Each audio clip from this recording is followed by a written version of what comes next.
ఇవాళ మరోసారి ఢిల్లీ బాట పట్టనున్నారు రైతులు. పంటలకు కనీస మద్దతు ధర కల్పించాలన్న డిమాండ్తో డిసెంబర్ 6న చేపట్టిన మార్చిను పోలీసులు అడ్డుకున్నారు. రైతులకు పోలీసులకు మధ్య తోపులాట జరిగింది. పోలీసులు టియర్ గ్యాస్ ప్రయోగించడంతో పలువురు రైతులకు గాయాలయ్యాయి. దీంతో ఢిల్లీ చలో మార్చిను తాత్కాలికంగా వాయిదా వేశారు. ఇక ఇవాళ రైతుల ఆందోళన ఉండడంతో ఢిల్లీ సరిహద్దు ప్రాంతాల్లో భారీగా బలగాలను మోహరించారు పోలీసులు.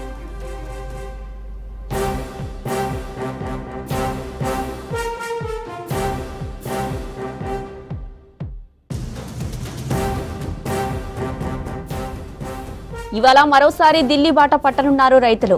పంటలకు కనీస మద్దతు ధర కల్పించాలన్న డిమాండ్తో డిసెంబర్ 6న చేపట్టిన మార్చిను పోలీసులు అడ్డుకున్నారు. రైతులకు పోలీసులకు మధ్య తోపులాట జరిగింది.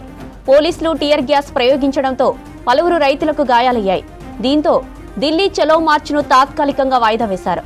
ఇక ఇవాళ రైతుల ఆందోళన ఉండడంతో ఢిల్లీ సరిహద్దు ప్రాంతాల్లో భారీగా బలగాలను మోహరించారు పోలీసులు.